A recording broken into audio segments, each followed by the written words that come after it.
새벽 1시 목이 말라 주방으로 가는 중에 소파에서 이상한 소리가 들렸습니다. 달빛 아래 희미하게 보이는 실루엣. 남편 친구 준호 씨가 상의도 제대로 입지 않은 채 뭔가를 하고 계셨어요. 우리 눈이 마주쳤습니다. 저는 그 순간 뒤도 돌아보지 않고 제 방으로 뛰어 들어갔습니다. 심장이 터질 것 같았어요. 세상에는 보지 말았어야 할 순간들이 있습니다. 특히 남편이 가장 믿는 친구와 관련된 일이라면 더욱 그렇죠. 오늘 전해드릴 이야기는 한 아내의 고백입니다. 남편의 배려로 시작된 동거가 어떻게 금기의 선을 넘게 되었는지, 과연 여러분이라면 어떤 선택을 하셨을까요? 지금부터 그 이야기를 시작하겠습니다. 결혼 7년 차 저희 부부는 평범하지만 행복했습니다. 집안일로 바빴지만 주말엔 남편과 데이트도 하고 그럭저럭 잘 지내고 있었어요.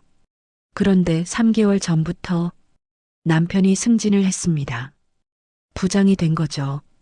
기쁜 일이었지만 문제가 생겼어요. 야근이 잦아졌고 출장도 한 달에 2~3번씩 가게 됐습니다. 저는 오후 6시면 퇴근하는 일반 직장인이라 남편보다 항상 먼저 집에 왔어요. 텅 빈 집에 들어오면 외로웠습니다. 혼자 간단히 요리해서 먹고 혼자 TV를 보고 혼자 잠들었어요. 남편과 대화할 시간도 없었고 스킨십은 더더욱 없었습니다. 한 달에 한 번 있을까 말까 했어요. 그렇게 석 달이 지났을 때 남편이 조심스럽게 말했습니다. 여보, 우리 집에 준호 좀 들어와서 살게 해줄 수 있을까? 준호는 남편의 대학 동기였어요. 결혼해서 아이도 둘 있었는데 최근에 이혼했다고 했습니다. 아내 외도 때문이었대요. 이혼 후 살 곳이 마땅치 않아서 월세 구할 때까지만이라도 우리 집 거실에서 지내고 싶다고요. 거실에 간이 침대 놓고 한두 달만 지낸다는 거였습니다. 솔직히 내키지 않았어요. 아무리 남편 친구라지만 남남인 남자가 우리 집에 들어온다는 게 불편했거든요. 하지만 남편이 간곡하게 부탁했습니다. 준호가 지금 너무 힘든 상황이야. 우리만 믿고 있어. 제발. 거절할 수 없었어요. 일주일 후 준호 씨가 이사 왔습니다. 짐은 캐리어 2개가 전부였어요. 거실 한쪽에 간이 침대를 펴고 작은 옷장 하나 놓으니 그게 준호 씨의 공간이 됐습니다. 처음 며칠은 어색했어요. 퇴근해서 집에 오면 거실에 준호 씨가 있었거든요. 간단히 인사만 하고 제 방으로 들어갔습니다. 그런데 일주일쯤 지났을 때 남편이 또 해외 출장을 갔어요. 일주일간 비운다고 했습니다. 집에 준호 씨와 단둘이 남게 됐어요. 더 어색해졌습니다. 퇴근하고 집에 오면 거실에서 준호 씨와 마주쳤고 어색한 인사를 나눴어요. 퇴근하셨어요? 네. 저녁은 드셨어요? 아직이요. 아, 네. 그게 전부였습니다. 저는 제 방으로 들어가서 문을 닫았어요. 혼자 배달 음식을 시켜 먹었습니다. 이틀째 되던 날이었어요.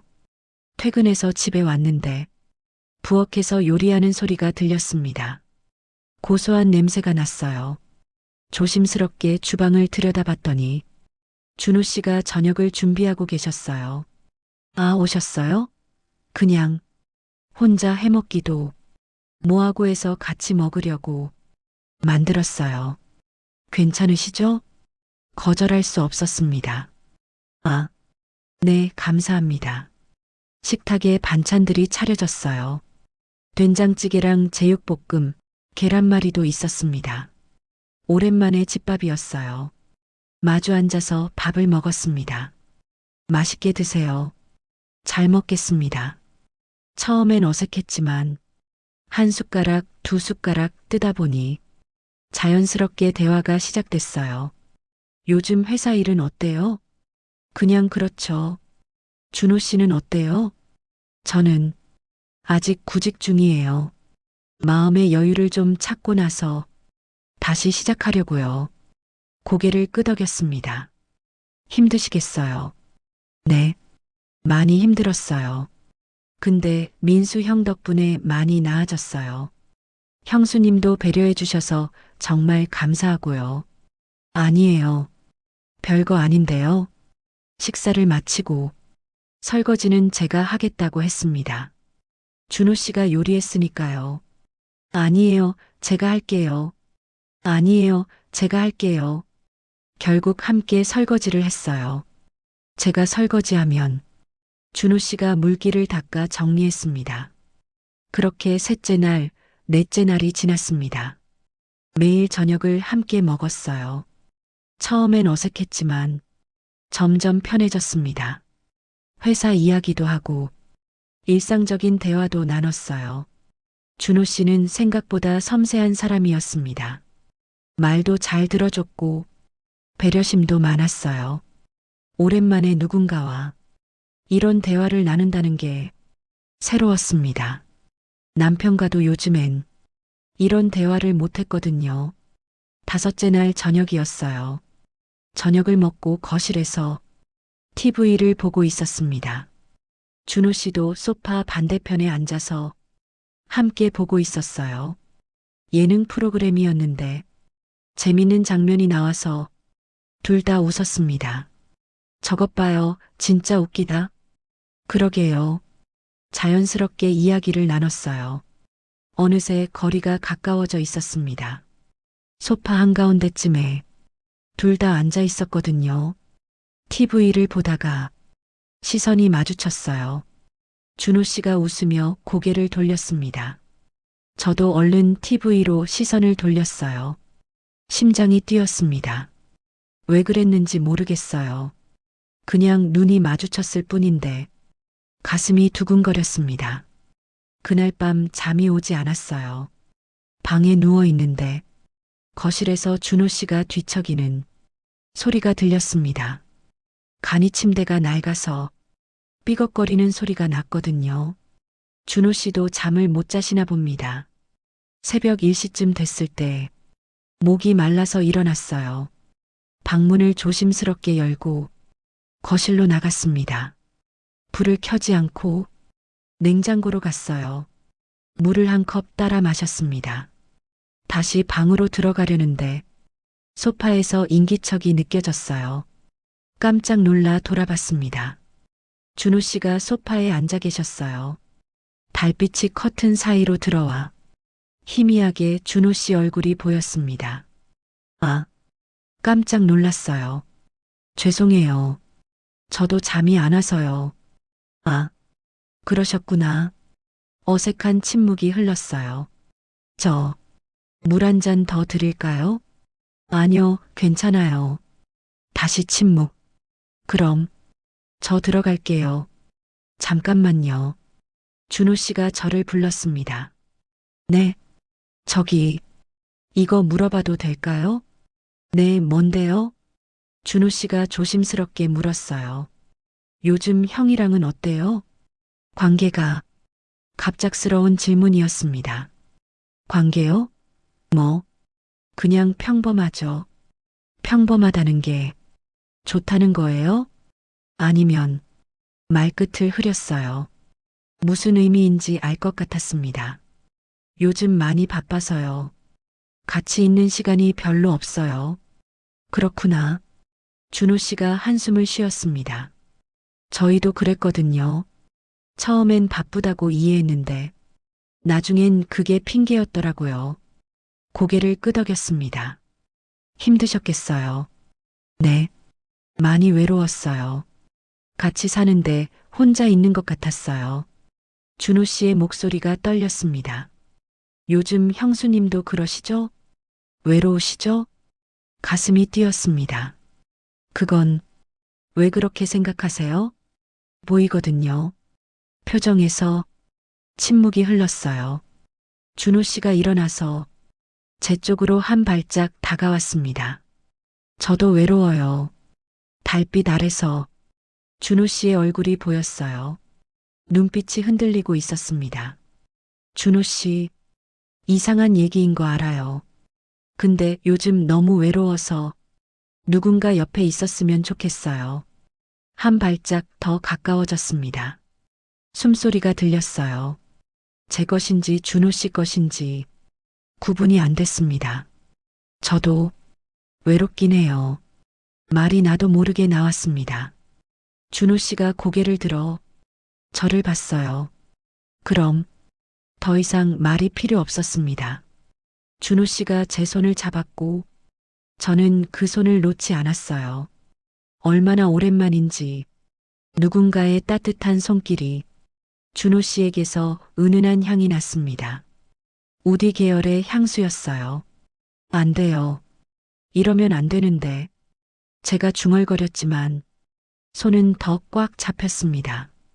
저도 알아요. 하지만 멈출 수 없었어요. 너무 오랜만에 온기였거든요. 그렇게 우리는 어둠 속에서 서로의 손을 꼭 잡고 한참을 서 있었습니다. 그날 이후 모든 게 달라졌어요. 다음 날 아침, 준호 씨와 눈도 마주치지 못했습니다. 어젯밤 일이 꿈만 같았어요. 아침을 거르고 출근했습니다. 회사에서도 일이 손에 잡히지 않았어요. 준호 씨 생각만 났습니다. 퇴근 시간이 다가오는데 집에 가기가 두려웠어요. 준호 씨를 어떻게 마주해야 할지 몰랐거든요. 집 앞에 도착했습니다.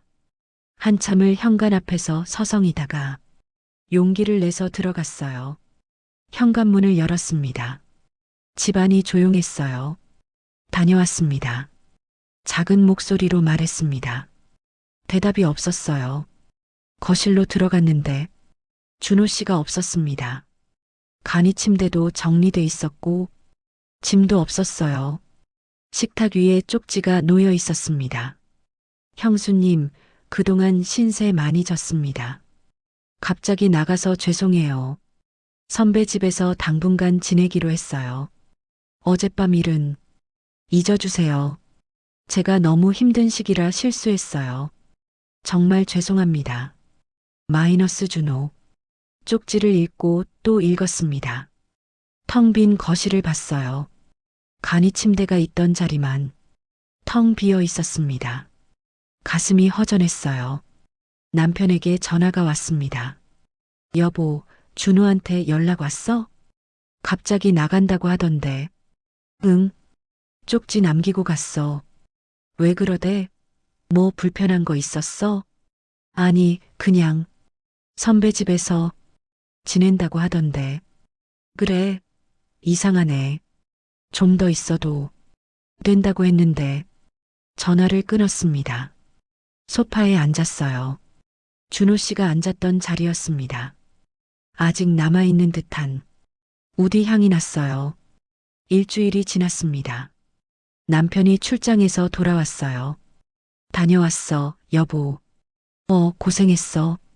평소처럼 인사를 나눴습니다. 하지만 마음이 무거웠어요. 남편을 볼 때마다 준호 씨가 떠올랐거든요. 죄책감이 밀려왔습니다. 하지만 동시에 준호 씨가 보고 싶었어요.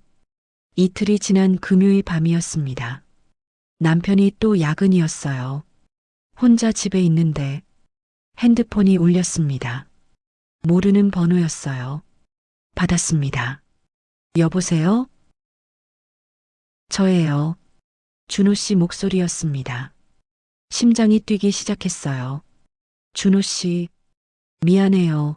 갑자기 전화해서. 근데 혹시 지금 시간 돼요? 지금요? 네. 할 얘기가 있어서요. 잠깐만 만날 수 있을까요? 망설였습니다. 만나면 안 된다는 걸 알았어요. 하지만 듣고 싶었습니다. 어디서 만날까요? 1시간 후 근처 카페에서 만났습니다. 준호 씨가 먼저 와 있었어요.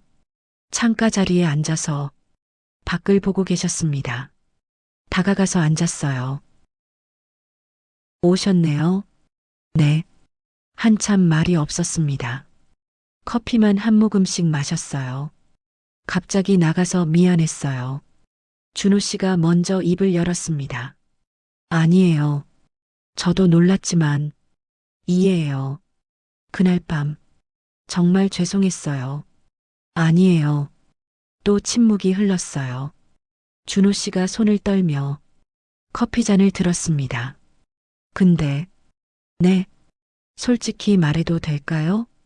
고개를 끄덕였습니다. 후회는 안 해요. 준호 씨가 저를 봤어요. 그날 밤 정말 오랜만에 외롭지 않았거든요. 가슴이 쿵 내려앉았습니다. 저도요. 말이 나도 모르게 나왔어요. 저도 후회 안 해요. 준호 씨 눈빛이 흔들렸습니다. 이러면 안 되는 거 알아요. 형수님이시고, 형은 제 친구고, 근데, 계속 생각나요. 일주일 내내 형수님 생각만 났어요. 숨이 막혔습니다. 저도 그랬어요. 손을 뻗어 준호 씨 손을 잡았습니다. 준호 씨가 움찔했지만 손을 빼지 않았어요. 우리 어떻게 해야 할까요? 준호 씨가 물었습니다. 모르겠어요. 정말 몰랐어요. 하지만, 보고 싶었어요. 준호 씨, 준호 씨가 고개를 숙였습니다. 숨을 깊이 들이마셨어요. 저도요. 너무 보고 싶었어요. 그날 밤, 우리는 카페를 나왔습니다. 차를 타고 한참을 달렸어요. 말없이 운전만 했습니다. 준호 씨도 옆에서 아무 말 없었어요. 어느새 한적한 곳에 차를 세웠습니다.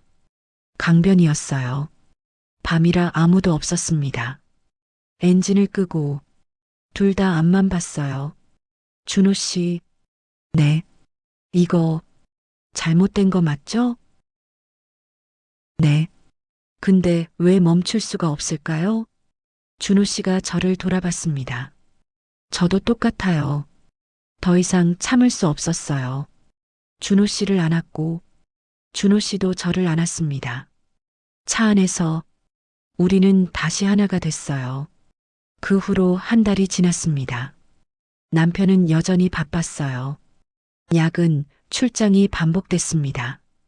그리고 남편이 없는 날이면 준호 씨를 만났어요.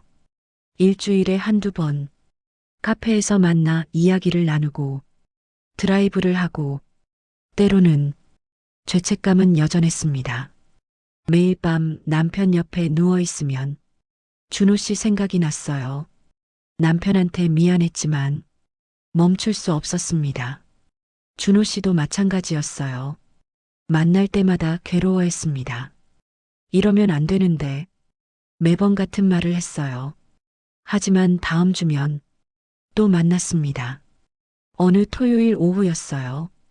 남편이 또 출장을 갔고 집에 혼자 있었습니다. 준호 씨한테서 전화가 왔어요. 저 집 근처에 왔어요. 지금요? 네. 잠깐 볼 수 있을까요? 망설였어요. 집에서 만나는 건 처음이었거든요. 올라와요. 30분 후 초인종이 울렸습니다. 문을 열었어요. 준호 씨가 서 있었습니다. 네이비 셔츠에 청바지를 입고 있었어요. 깔끔한 차림이었습니다. 들어와요. 거실로 안내했어요. 준호 씨가 주변을 둘러봤습니다. 여기가 제가 살던 곳이네요. 그러게요. 소파에 나란히 앉았습니다. 침묵이 흘렀어요. 준호 씨가 말했습니다. 저 오늘 결심하고 왔어요. 결심이요? 이제 그만하자고. 우리 이러면 안 되잖아요. 가슴이 철렁 내려앉았습니다. 그만하자고요? 네. 제가 너무 이기적이었어요. 형한테도 미안하고 형수님한테도 미안해요. 눈빛이 흔들렸어요. 준호 씨, 미안해요. 근데 이게 맞는 것 같아요. 손을 잡았습니다. 저는 싫어요. 형수님, 보내기 싫어요. 준호 씨를 안았어요. 저도 싫어요. 근데 이러면 안 되잖아요. 알아요. 알지만 더 이상 말이 필요 없었습니다. 우리는 서로를 꼭 안았고 눈물을 흘렸어요. 그렇게 얼마나 시간이 흘렀을까요? 준호 씨가 제 얼굴을 들여다봤습니다. 마지막으로 한 번만 더 고개를 끄덕였어요. 한 번만 더. 그날 오후 우리는 남편과 제가 쓰던 침대에서 마지막 시간을 가졌습니다. 죄책감과 슬픔과 외로움이 뒤섞인 시간이었어요. 해가 지고 있었습니다. 커튼 사이로 노을빛이 들어왔어요. 준호 씨가 옷을 입으며 말했습니다. 이제 정말 끝이에요. 네. 연락도 하지 마요. 알았어요. 준호 씨가 가방을 들었습니다. 현관까지 배웅했어요. 문 앞에서 마지막으로 서로를 봤습니다. 행복하세요. 준호 씨가 웃으며 말했습니다. 눈물이 났지만 웃으려 애썼어요. 준호 씨도요. 문이 닫혔습니다. 복도로 멀어지는 발소리가 들렸어요. 혼자 남았습니다. 거실로 돌아와 소파에 앉았어요. 준호 씨 향기가 아직 남아 있었습니다. 우디 향, 가슴이 아팠어요. 그날 저녁, 남편이 출장에서 돌아왔습니다. 다녀왔어, 여보. 평소처럼 인사를 나눴어요. 고생했어. 남편이 짐을 풀며 말했습니다. 참, 준호가 직장 구했대. 다음 주부터 출근한다더라. 그래, 잘 됐네. 그러게, 이제 완전히 정리된 것 같아. 다행이야. 고개를 끄덕였습니다. 정리됐다. 맞아요. 모든 게 정리됐습니다. 하지만 가슴 한쪽이 텅 빈 것 같았어요. 그로부터 2달이 지났습니다. 준호 씨와 연락은 끊겼어요. 약속대로요. 남편과의 관계는 여전했습니다. 바쁜 일상이 반복됐고 외로움도 여전했어요. 하지만 이제는 혼자 견뎌야 했습니다. 가끔 거실 소파에 앉으면 준호 씨가 생각났어요. 우디 향은 이미 사라졌지만 기억은 남아 있었습니다. 잘못된 거 알았어요. 남편을 배신한 거였고 친구를 배신한 거였죠. 하지만 후회는 하지 않았습니다. 그게 더 나쁜 건지도 몰라요. 어느 날 남편이 물었어요. 요즘 왜 그래? 무슨 일 있어? 아니, 아무 일도 없어. 표정이 안 좋던데. 피곤해서 그래. 남편은 더 묻지 않았습니다. 그냥 바쁜 일상으로 돌아갔어요. 혼자 남았습니다. 텅 빈 거실에서 소파에 앉아 TV를 봤어요. 준호 씨와 함께 봤던 그 예능이 나오고 있었습니다. 웃음소리만 텅 빈 집에 울렸어요. 창밖으로 비가 내렸습니다. 여러분이라면 어떻게 하셨을까요? 외로움에 지친 두 사람.